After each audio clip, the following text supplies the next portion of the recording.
आजच महाराष्ट्र नवनिर्माण सेनेचा एक फार मोठा मेळावा गोरेगावला पार पडला आणि तेथे माननीय राज ठाकरे यांनी दोन मुद्दे मांडले. त्यांनी सांगितलं की मतदान करा किंवा करू नका. निवडणुकीचं मॅच फिक्सिंग झालेलं आहे आणि या मॅच फिक्सिंग विरुद्धच आपली ही लढाई आहे.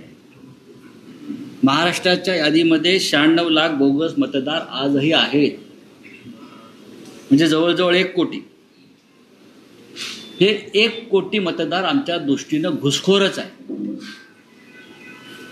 आणि या घुसखोरांना यादीतून बाहेर काढणं ही लोकशाहीची गरज आहे.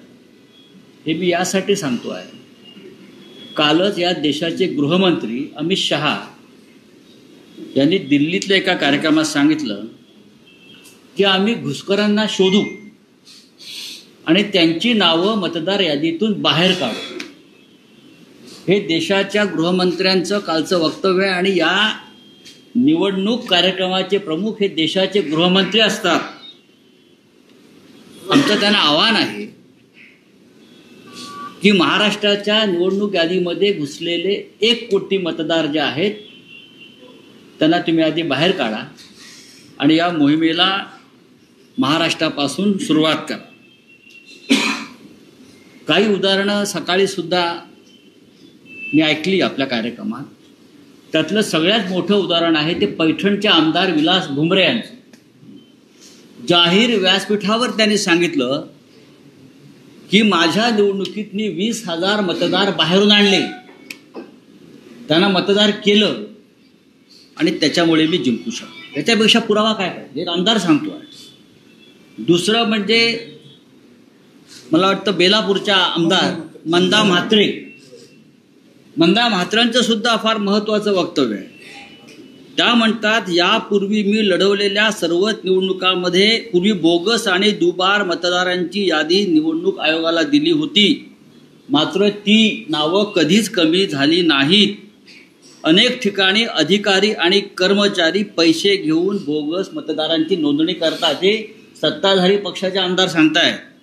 नवी मुंबईतील ऐरोली विधानसभा मतदारसंघात 41,000 आणि बेलापूर विधानसभा मतदारसंघात 35,000 दुबार आणि बोगस मतदार आहेत.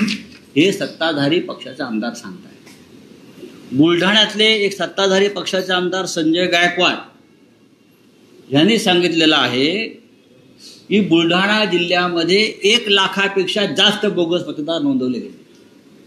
याचा अर्थ लोकसभा निवडणुकीमध्ये जो त्यांचा खासदार जिंकला हा बोगस मतदारांच्या मदतीनं जिंकलेला आहे. अशा परिस्थितीमध्ये महाराष्ट्रामध्ये निवडणूक आयोगामध्ये घोटाळा करून हे लोक सत्तेवर येत आहेत, आलेले आहेत. मतदार याद्या पवित्र असायला पाहिजे, शुद्ध असायला पाहिजेत, यासाठी हा संघर्ष आहे. निवडणुका स्वच्छ पारदर्शक असायला पाहिजेत, यासाठी या महाराष्ट्रातले सर्व प्रमुख पक्ष सत्ताधारी वगळून लढत आहेत. 2 दिवस सातत्यानं निवडणूक आयोगाकडे बैठका झाल्या. त्यात माननीय शरद पवार साहेब होते, उद्धव ठाकरे साहेब होते, राज ठाकरे साहेब, जयंतराव दोन्ही बैठकांना उपस्थित होते, शशिकांतराव शिंदे होते, आमच्याकडले लोक होते, कॉम्रेड प्रकाश रेड्डी होते, त्यांच्या पक्षाचे लोक होते, कॉम्रेड नवले होते, समाजवादी पार्टीचे लोक, सगळे प्रमुख पक्ष उपस्थित असून आम्ही ज्या आमच्या भूमिका मांडल्या त्या मानायला ते तयार नाही. आणि आमच्या याद्या ह्या सदोष नाही, काय म्हणतात, निर्दोषच आहेत. खरं म्हणजे निवडणूक आयोगानं गुन्हेगारी स्वरूपाचं कृत्य केलेलं आहे आणि त्या ऐकायला तयार नसतील तर त्यांना असं एकंदरीत सगळ्यांचं एकमत असं झालेलं आहे आमच्या पक्षाचं प्रमुख की यांना दणका द्यावा लागेल आणि तो रस्त्यावर उतरून द्यावा लागेल. मी फक्त एका वाक्यात पुढलं एक पाऊल जे आहे ते ठरलेलं सांगतो आणि त्यानंतर प्रमुख नेते बोलतील. 1 नोव्हेंबर शनिवार निवडणूक आयोगाच्या या मनमानी आणि भ्रष्ट कारभाराविरुद्ध मुंबईत सर्व पक्षीय विराट मोर्चा निघेल. महाराष्ट्राच्या जिल्ह्यातून गावागावातून मतदानाचा अधिकार गमावलेले लाखो लोक इथे येतील आणि मतदारांची ताकद जी आहे ही देशाच्या पंतप्रधानांना, गृहमंत्र्यांना, निवडणूक आयोगांना दाखवली जाईल. या मोर्चाचं नेतृत्व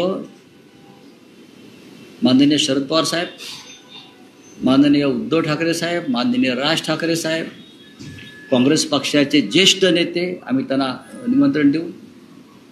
इतर जे महाविकास आघाडीमध्ये सुद्धा आमचे नेते आहेत ते करतील आणि त्या दृष्टीनं पुढली पावलं टाकली जातील. आज ही पत्रकार परिषद फक्त तारीख जाहीर करण्यासाठी आम्ही बोलवलेली आहे.